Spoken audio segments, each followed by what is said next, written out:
Namaste children, welcome to my channel. Last session we have learned about other than income, several other criteria we have to take into account when we measure the development of different nations or development of our nation itself. We have to take into account that is what about the literacy rate, then net attendance ratio, like that we have seen, life expectancy and infant mortality rate. All these are to be taken into account regarding development, because the national development is different aspects have to be taken into account. Now here today we are learning the public facilities. What about the public facilities? That is, money in your pocket cannot buy all the goods and services that you may need to live. Suppose you want to live, only with the thickness of your pocket you can't live. That is very important, especially in these recent days. It is very important. Money in your pocket cannot buy all the goods and services that you may need to live. Why I say it is that much relevant? You can see the coming sentences. One is pollution free environment. Pollution free environment we will not get with by giving some money, isn't it? All of the people should be very conscious and vigilant and alert to get a situation or an environment pollution free. Then unadulterated medicines. Then you look at the next sentence, you can see that money may not be able to protect you from infectious diseases. If you have enough money, with enough money, you cannot protect from infectious diseases when the whole your community takes preventive steps. Only by taking the preventive steps by the whole community we can get a safe and secure place to stay.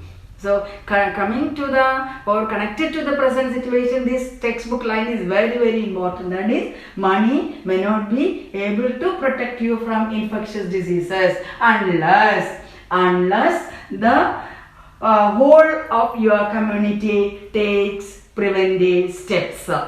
And these lines always we used to get in the question paper, CBSE question paper. We used to see what about the money in your pocket cannot buy all the things what you need to live. That is very important. I think at present this is also very important. Yes. So we can see that what we are expecting from a community. We are expecting from a community, from the first pages we have seen that what a rural landless laborer will be expecting. He wants a school nearby, he wants to send his children in the nearby school. A landlord, a Punjab or Haryana based landlords who are having enough income and enough land, that they may be expecting to send their children out of our country, like that abroad they want to give education. So people are, their perspectives are different. So here we can see that we can achieve some public facilities only with the help of that. We can live collectively and in a more and secure position we can achieve. So that is why provide goods and services collectively. Suppose we want to go and study in a school, we want to go and study in a college. It is not easier if one person itself is there. We have to see that other people are also interested, or other people should also get the chance. Only the government, only our agents or the authority is starting a school. So that is public facilities. That facility which is entertained by, which is undergone, or that process, that system where the several people will come and collectively have their and collectively undergo the activities. So here the collective security we needed. So only in that locality people will be getting more security. Otherwise, where they will send their children to the school, or also there are hospitals or clinics are there, that are also public facilities. You can see that hospitals are there, then roads are there. So all this will show you not only the money in your pocket, provide goods and services collectively at a cheaper rate. If one person is going, only one person's treatment, is it possible? How much land, how many crores are rupees spending? That crores are worth for only one person. But when it is spread to several people, it will become cheaper. At the same time, it is providing collectively that facility is provided. And so we can see that this way While we compare it, we can see that in Kerala's case, in the textbook, it is written that is Kerala's infant mortality rate is less, and at the same time, that is health and nutritious facilities are good, and it is having a very good public distribution system. Public distribution system is there. And next we can see which are the factors we have to take into account, which are the indicators we have to take into account when we are taking into account the development of a nation. Another point is regarding BMI. And regarding the BMI, we can see that that is in the body mass index, it shows the BMI. It is showing the conditions of health and nutritious condition, health and nutrition level of the people. How we will find out the BMI? In order to find out the BMI, we have to take the student or whoever it's, that his or her weight of the student in kilogram you have to take. It should be divided by height. We have to take the height and square of the height in centimeters here today, and what is the value? According to the value we can say it is less or more. According to that we can justify that, or we can make a conclusion that that person is overweight or undernutrition. In your textbook it is given a 14-year girl's weight is 15.2. She is considered as a undernourished girl. And a boy's example also given 15 years of a boy, and his weight is 28, that is overweight. So how we will say that overweight or underweight or undernourished? That is in your textbook page 1991. Correct illustration has been given regarding how the age and the weight interrelated. Weight means BMI, body mass index. That means the weight of the person in kilogram divided by square of the height in centimeters. Now we are learning what about the Human Development Report. That is Human Development Report provided by the United Nations Development Program in 2018. That has been given a table to show the comparison between different countries.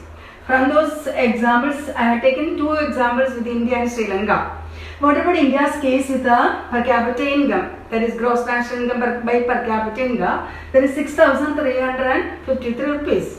That is in the purchasing power parity in the US dollar. What is PPP? That is purchasing power parity in US dollar. It means that we are comparing our Indian rupee with a dollar, or wherever they are. Suppose it is Japan yen with a dollar. So suppose $1 is equal to 70 rupees. How much goods and services you are able to buy with 70 rupees? That 70 rupees in US, they can buy it with $1. So what goods we can buy with $1? In India, we have to spend 70 rupees. That is purchasing power parity. Purchasing power.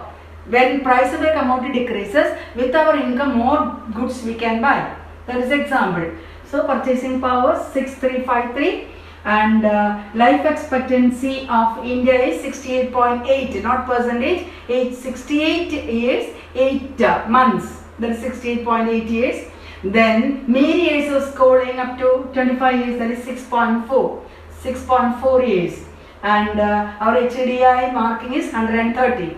But you know that the Sri Lanka, it is better than our position. That is the ranking 76th is there. Why? Because the per capita income is 11,326. The purchasing power parity, and the expectancy of life is 75.5. 75 years 5 months is their life expectancy, and mean years of schooling also 10.9 years. So anyway, it is better, that is by 76. Then compare it to other countries, which is given in the table of third page number 13. You can see that majority of other 3 countries where that is beneath our ranking. So that is UNDP report. And what it shows, UNDP report shows that this is all about the UNDP reports. What is UNDP reports? Shows more than income, we have to take into account health and education. So let us see what about the health and education. Health and education, the last session we have seen one condition is infant mortality rate. How many babies are dying before the age of 1 year per 1,000 in proportion to per 1,000 live child according to in a year. So infant mortality rate of Kerala is 10. Remember, among 1,000 children, 1,000 infants, only 10 deaths are there. And in Bihar, that is 30 deaths are there. And India's case, India's average is 32. Our infant mortality rate of India is 32. That is not given in a textbook. Earlier, several years back, in 79's data, it shows that 1,000 children are born before 1 year. You know that they die about 129. That was the infant mortality rate of India that time. So our infant mortality rate is 32. In Kerala, it is given in a textbook 10. That shows that health-wise it is above. Health-wise and nutrition level it is above, that we have seen. So the UNDP reports shows that the health and nutrition level we have to take into account. That is infant mortality rate. Then another one is life expectancy. Life expectancy is another criteria we measure.